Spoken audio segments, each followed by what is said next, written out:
السلام عليكم ورحمه الله وبركاته. ازيكم عاملين ايه؟ يا رب تكونوا كويسين. اللي ما يعرفنيش واول مره يشوفني، انا رينا ايهاب، ميك اب ارتست. النهارده هنعمل مع بعض اللوك ده. اللوك السيمبل اللي انتوا شايفينه ده طلب مني كتير قوي اني اعمله، بس بكذا طريقه او بكذا شكل.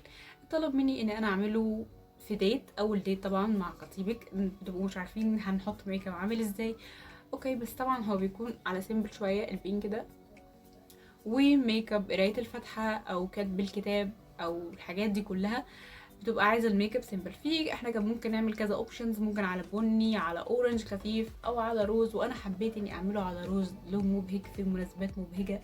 فا اوكي، لو مهتمين تشوفوا خطوات اللوك ده اتعمل ازاي، كملوا الفيديو للاخر. ولو عجبكم الفيديو متنسوش تعملوا لايك وشير وسبسكرايب للقناه وتفعلوا الجرس عشان يوصلكوا كل جديد. ويلا بينا. وهجيب الباليت بتاعتي من بريتي وومن واستخدم منها اللون الفوشيا ده. يس.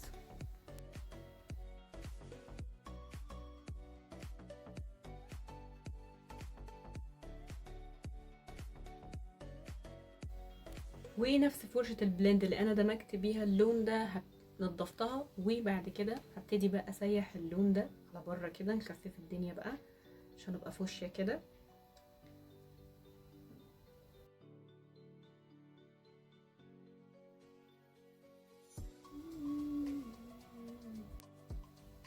شايفين الدنيا؟ نفس الكلام هنا. ومن نفس الباليت هجيب اللون ده الشيمري الخفيف ده، درجة مش مكتوب درجة. اتلخبطت بالباليتات. في باليت بيبقى مكتوب عليها الدرجة او الاسم اللون، لكن دي مش مكتوب عليها، اتلخبطت خالص. اوكي.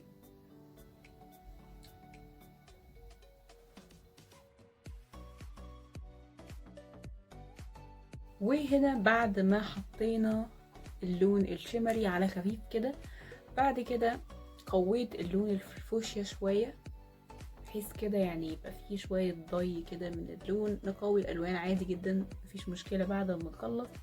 ونيجي للنكست ستيب وتابعوا معايا. الايلاينر بتاعي ده من بريتي وومن.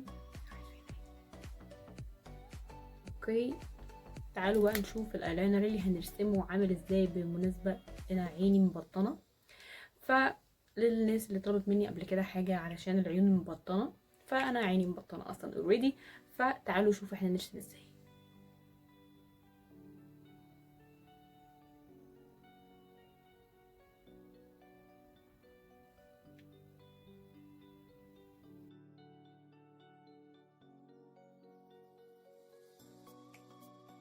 وهستخدم اللاشز بتاعتي من الكي دبليو كي. هستخدم منها الرمش اللي هو بيكون شكله خفيف من قدام وبعد كده تقيل من ورا. هي بتبقى برضو في كل الاحوال هي رموش بتبقى خفيفة مش تقيلة قوي، لان احنا مش محتاجين نعمل رموش كتير، احنا عايزين بس نظهر جمال اللوك.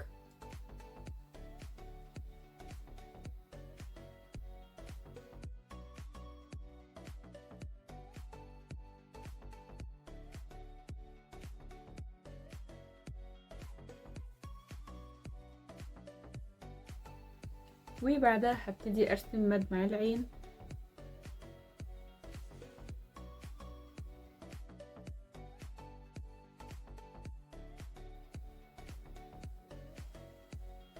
وهجيب الماسكارا بتاعتي من كاركتر الدرجة البني دي وامسكر رموشي. اوكي، so let's go.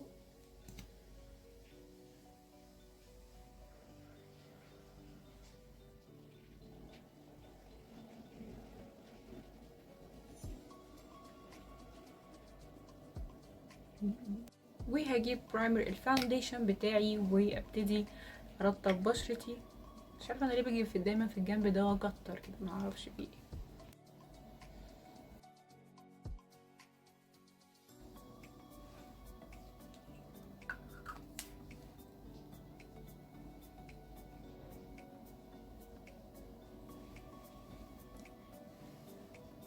وفي المناسبة اللي زي دي مش محتاجين ان احنا نعمل كفرج عالية، احنا محتاجين ان احنا نفتح نفسنا. مش محتاجين بقى الكونتورنج الكتير او نعمل شغل كتير اوي في الوش. هنعمل يعني يكون البشرة لايت كده، صافية. وان شاء الله هتكون صافية برضو نستخدم مثلا اسمه ايه يا رب، الفاونديشن تستخدموا يا اما الكفرج بتاعته تكون ميديوم او لايت. فانا هستخدم الفاونديشن بتاع مايت سينما، اكمنه ليكويد فبيديني افكت انه لايت جدا، فانا بحبه على البشره بصراحه لانه بيبقى لايت كده. بعد ما حطيته حسيت اني بعمل الهاك بتاعه التيك توك اللي هي بيبقى الفاونديشن فيها في الميه، فانا بحبه عشان ان هو ليكويد قوي كده. بصوا ليكويد.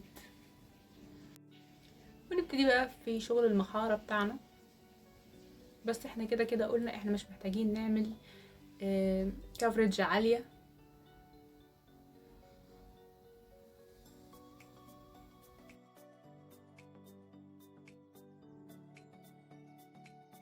وهجيب الكونسيلر بتاعي من MN وابتدي استخدم هنا كده.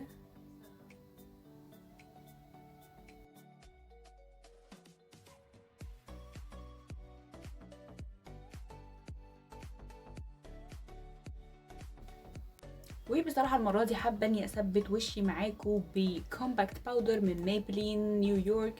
انا كل مره بستخدم لوث باودر، فالمره دي عايزين نغير شويه ونستخدم كومباكت باودر، ف let's go. وهستخدم الدرجه الروز دي من بلاش ماك. اوكي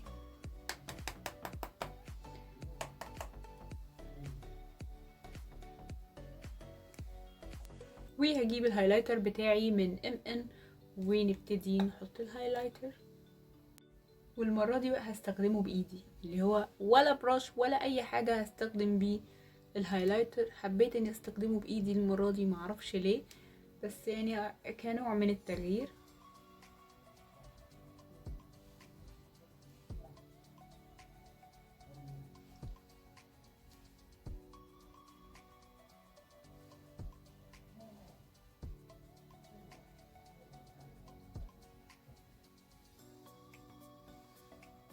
وهجيب قلم التحديد بتاعي من فلومار وابتدي احدد بقي.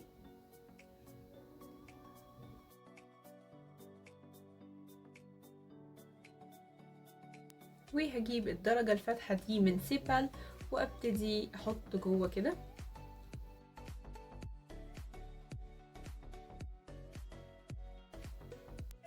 وهجيب اي ليب جلوس عندنا من اي حاجة، اي ليب جلوس، اي ملمع شفاه، وحابة اني اديله سنة جلوسي كده.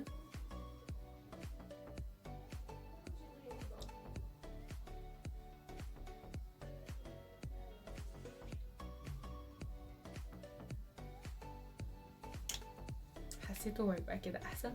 وانتظروا الفاينل لوك.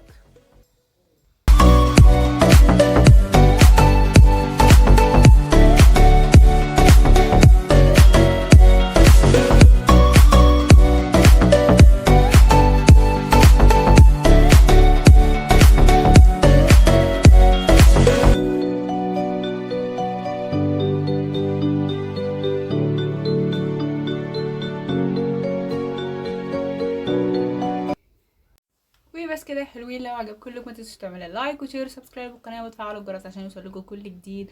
وبحبكم جدا وباي باي.